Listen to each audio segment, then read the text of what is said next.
Hey there, everybody, and welcome to this video on the hidden reasons you procrastinate. And guess what? It's not always fear of failure. I'm your host, Dr. Dawn-Elise Snipes. Procrastination is something we all do sometimes, but why do we do it? The reasons we procrastinate can be physical. We may be tired. They can be interpersonal, fear of failure or rejection. They may be emotional. We're not motivated. Or cognitive, we don't have the skills. Procrastination can be environmental because there's too much stuff going on around us, or even spiritual. So let's take a look at these a little bit more in depth. Lack of proper rest and disturbed circadian rhythms can cause fatigue, lack of concentration, which both contribute to procrastination. If you're tired, it's going to be harder to get motivated. That's just a fact. Hypervigilance, which is often associated with trauma, can lead to a state of constant worry and make it difficult to focus on other things like the task at hand. So you may be distracted from focusing on what you're doing. These are both physical or physiological reasons why people may procrastinate if you're just too overwhelmed or exhausted. Interpersonal reasons you may procrastinate. As I mentioned, the fear of rejection or criticism from others might lead to avoidance of tasks, particularly those that involve collaboration or judgment by peers. When you're getting ready to work on a group project, for example, you may procrastinate. Or if you are needing to study for an exam that you're going to have to take, and if you fail it, what does that say about you?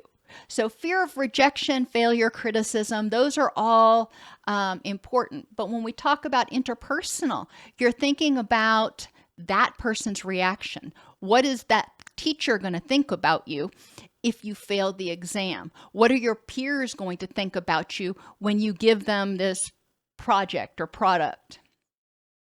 Low self-esteem and lack of confidence in one's abilities can also create hesitation and delays in starting or completing tasks. If you don't have the belief that you can do this, then you may kind of resist doing it because you're afraid of rejection. If you don't believe that you're a good person and you're lovable, even if you screw up, even if whatever this is that you're procrastinating on, even if you screw it up, all right, it means you screwed it up. It doesn't mean you're a bad person. So procrastination can deal with a fear of your own self-criticism, of that inner critic that's in there going, see, I told you you'd never measure up. Emotional reasons that you procrastinate can include depression or anxiety about other things. If you need to do a task, but you're worried about this here and this here and this here, that task is not really motivating. You're having difficulty focusing on that because your anxiety is more potent, more powerful. Your anxiety is saying, hey, there are these threats or possible threats over here. Why are you focusing on that we know is not a threat? If you want to stay safe and survive, you need to address the threats. It's important that we recognize that emotions and feelings are not facts, but it's also important to address those feelings of anxiety or anger or whatever it is that's distracting you, so you can free up your neural resources, if you will, to focus on the task at hand. If you have anxiety about the task at hand or its potential outcomes, you may procrastinate. If you're like, oh, I don't know if I can do this. Or I remember when I was working on my dissertation, wow. I was anxious about doing it. I was anxious about whether I would actually pass my oral boards. I was anxious about a lot of things. So it was hard for me to get motivated and get started to work on such a big project that had so much hanging on it. and grief about losses that will occur when you accomplish the task. This is one we don't talk about a lot, but when you turn in a project, if you're working on a group project and you turn it in, you may not be interfacing with those colleagues as much anymore, and that may be sad. You may grieve the loss of that activity because you really enjoyed working on that grant or that thing, and you're not really looking forward to going back to the run-of-the-mill stuff you got to do at work. Or at school, you may procrastinate doing things because you really enjoy being in a learning environment and you're experiencing what we call anticipatory grief about losing that, about moving on, about having to graduate and then find an entire new cohort to belong to. Learn more at DocSnipes.com. We now offer self-guided trainings as well as concierge coaching and recovery support.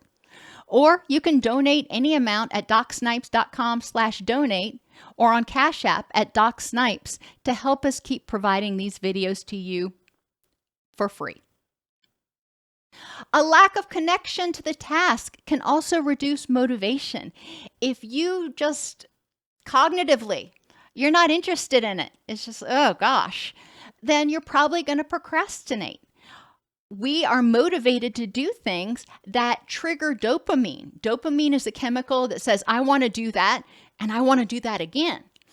And if you don't have a connection to it, if you don't see the point in it, then you may not have the motivation to get started. So one hack you can do is try to figure out, how does it make sense to get started with this? And sometimes the only answer is, it makes sense to get started with this so I get it off my plate and I don't have to think about it anymore. Brain fog can cause you to procrastinate, whether it's brain fog due to a hangover or brain fog due to not getting good quality sleep or maybe having a new baby in the house or whatever it is. When you have brain fog, it's hard to think clearly. Your memory is kind of crap. When you're trying to think of something, instead of being right there on the tip of your tongue, it takes a minute and you feel like you're thinking a lot slower and you have difficulty coming up with the brilliant answers you normally would. Cognitive distortions, thinking in terms of all or none. I either get an A on this project or I fail the project. That can really cause you to procrastinate because there's a lot of pressure on you to pass or to complete the project effectively. Or being in a relationship, having a discussion with somebody about things that need to change in your relationship. You may put it off. Well, number one, you may put it off because it's probably going to be uncomfortable, and you're uncomfortable the way things are right now, but that's going to be more uncomfortable. So you may be putting it off for that reason. But you also may be thinking in all or none terms. They're either going to agree with me or they're not, and there's no middle ground, and we're going to break up. So that can be anxiety provoking. Catastrophizing is another thing that makes us put things off. If we think that, hey, if this happens, then the sky is going to fall. If I fail this test, then I'm going to fail out of school. Well, if that's true, then you definitely need to be worried. But for most people, that is an exaggeration. If I fail this test, I may not get an A this semester in this class. Is that going to prevent me from graduating and getting a job? No. The availability heuristic. Focusing on things that are most salient in your mind, most emotionally salient. And generally, those are the bad things. So you may remember tests that you failed, relationships that went bad, speeches that you gave where you didn't do very well, and start thinking about all of those times that it didn't work out the way you wanted, and that may cause you to procrastinate. But it's important to remember that those were distressful situations, and your brain remembers distressful situations a lot more readily then it remembers the times things went really well, because you need to be worried about the vipers and not the bunny rabbits. So it's important to step back and look at the totality. When I look at all of the relationships I've had, how many times has it worked out badly when I've had a discussion versus how many times did it work out okay? When I've taken a test or applied for a job, how many times did I fail versus how many times did I succeed?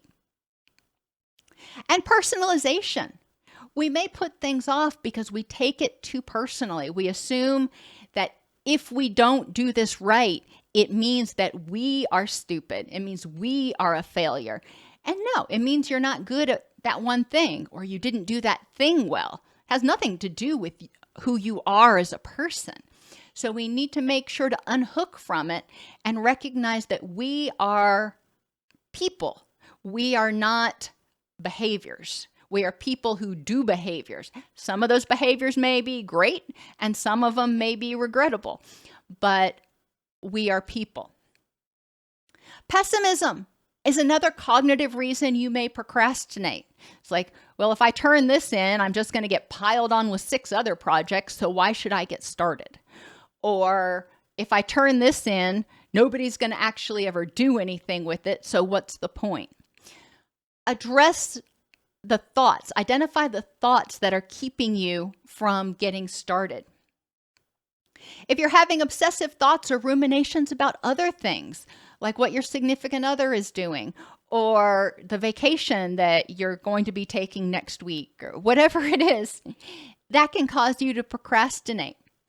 If you are doing that, it's important to explore the function of those behaviors. One is anxiety-based. The other one is enjoyment-based, okay, if you want to go with it that way. You can address the anxiety-based things with what is your significant other doing right now.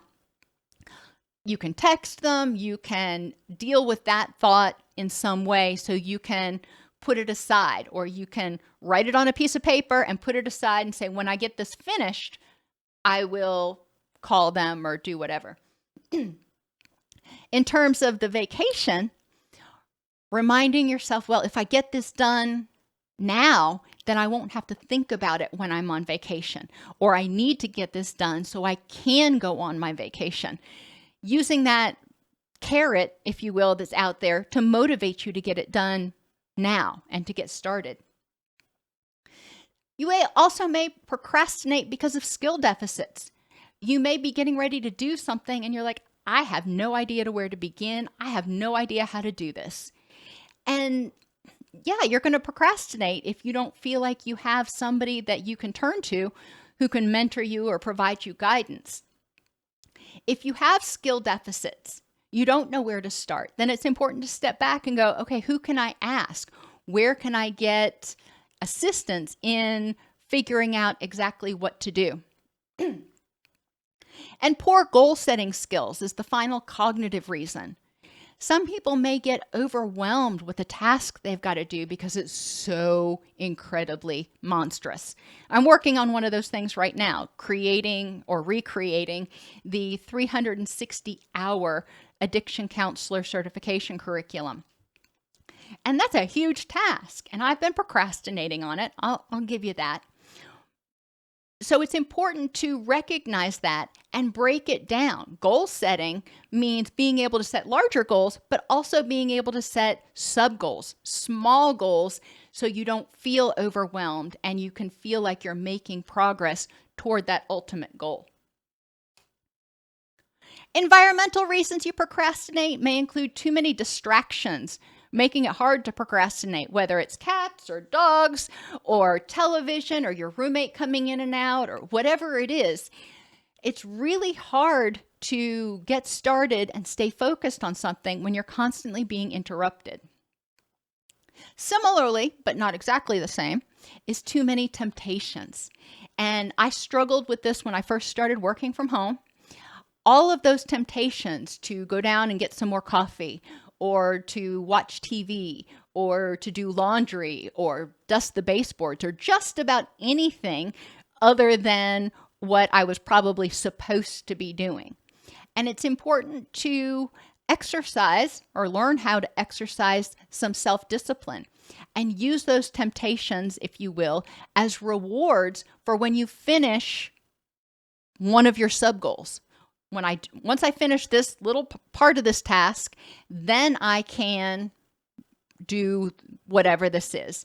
And I guess make it a game, if you will, but rewards are important. And spiritually, and I know this is a kind of an odd one to throw in there, but spiritually has to do with your sense of connection. And if what you're getting ready to do doesn't connect to your values, then it's really hard to get motivated to do it.